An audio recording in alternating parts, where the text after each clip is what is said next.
নমস্কাৰ বন্ধু বান্ধৱীসকল, ভাৱনাৰ কিচেনলৈ আপোনালোকক আকৌ এবাৰ স্বাগতম জনাইছোঁ।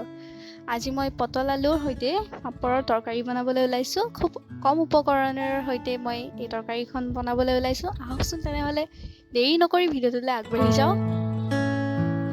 আশা কৰিছোঁ মোৰ ভিডিঅ'টো আপোনালোকে শেষলৈকে চাব। তেনেহ'লে বলক আগবাঢ়ি যাওঁ।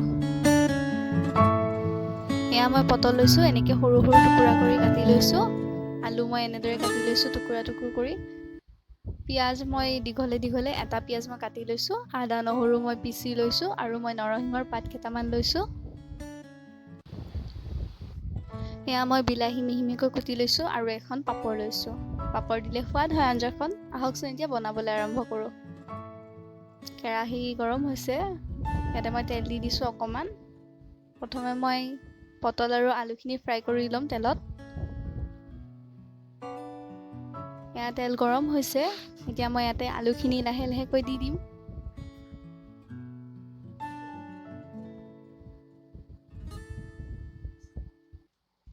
আলুখিনি সিজিবৰ বাবে মই অকণমান নিমখ দি ল'ম। হেতাখনেৰে অলপমান লৰাই দিছোঁ। এতিয়া মই ইয়াতে অকণমান নিমখ দি ল'ম।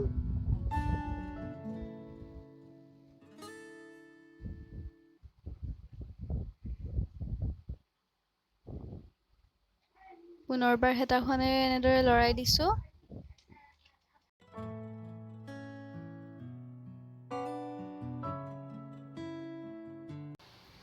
আলুখিনি অকণমান ভজা হোৱাৰ পিছত মই ইয়াতে পটলখিনি দি দিছোঁ।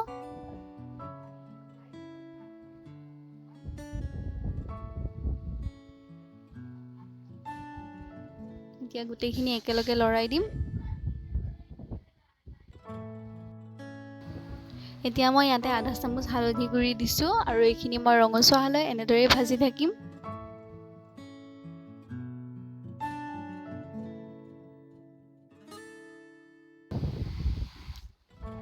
এতিয়া মোৰ এইখিনি ভজা হ'ল, মই এইখিনি কাঢ়ি থ'ম।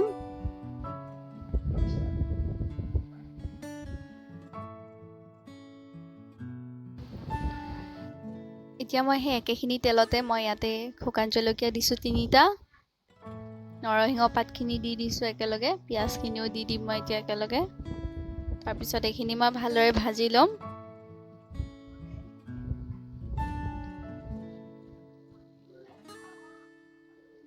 এতিয়া এইখিনি ভালদৰে ভাজি লোৱাৰ পিছত ইয়াতে মই বিলাহীখিনি দি দিম। কাটি থোৱা বিলাহীখিনি দি দিলোঁ। এতিয়া মই পুনৰবাৰ এইখিনি ভালদৰে ভাজি ল'ম।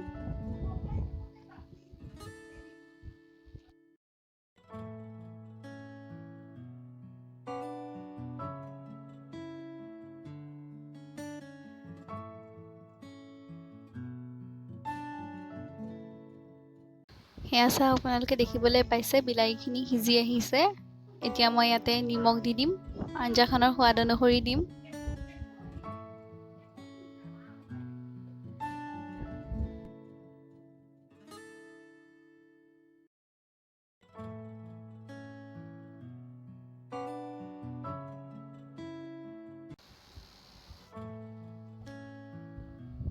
এতিয়া মই ইয়াতে হালধি দিম 2 চামুচ। তাৰপিছত এইখিনি ভালদৰে ভাজি ল'ম। এয়া চাওক, খুব ধুনীয়া ৰঙৰ হৈছে। এতিয়া মই ইয়াতে আদা নহৰু পেষ্টখিনি দি দিছোঁ। আকৌ এইখিনি পুনৰবাৰ ভালদৰে ভাজি লৈছোঁ।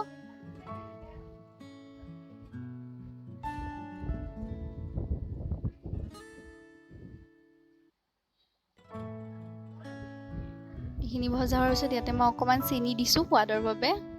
যিহেতু বিলাহীটো টেঙা, সেইবাবে অকণমান চেনি ব্যৱহাৰ কৰিছোঁ মই। আপোনালোকে নিদিবও পাৰে।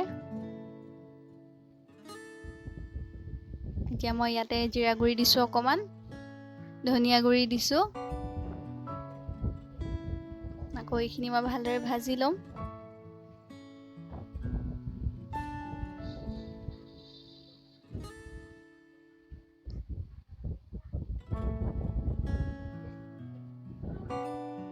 এইখিনি ভালকৈ ভজা হোৱাৰ পিছত মই ইয়াতে ফ্ৰাই কৰি থোৱা পটল আৰু আলুখিনি দি আকৌ ভালদৰে ভাজি ল'ম এইখিনি মই।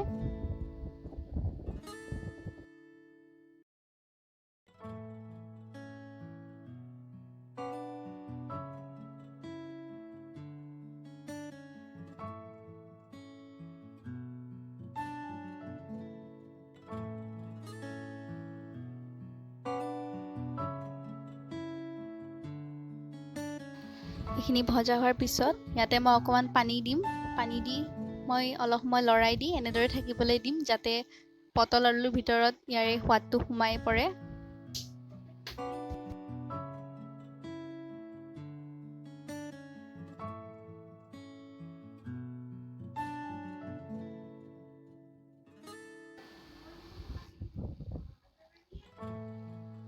এতিয়া মই আকৌ ইয়াতে অলপমান পানী দিম। পানী দিয়াৰ পিছত পানীখিনি শুকান হোৱালৈ মই এনেদৰে থাকিবলৈ দিম।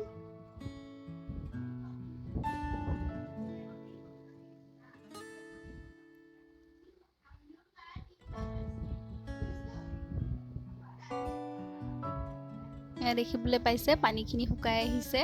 এতিয়া মই ইয়াতে পাপৰখিনি ভাঙি দিছোঁ এনেদৰে গুৰি কৰি। একেবাৰে গুৰি কৰা নাই, টুকুৰা টুকুৰ কৰি এনেদৰে মই দি দিছোঁ। দিয়াৰ পিছত মই এইখিনি অকণমান লৰাই দিছোঁ।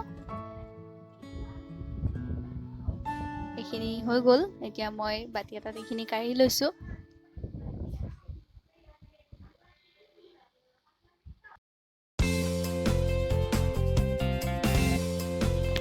আপোনালোকে বাৰু ঘৰত এনেদৰে বনাই খাইছেনে নাই? যদিহে খোৱা নাই পলম নকৰি এবাৰ বনাই খাই চাওক আৰু মোক কমেণ্ট কৰি জনাওক কেনেকুৱা লাগিছে। যদিহে মোৰ ভিডিঅ'টো ভাল লাগিছে তেনেহ'লে লাইক এটা কৰি দিব।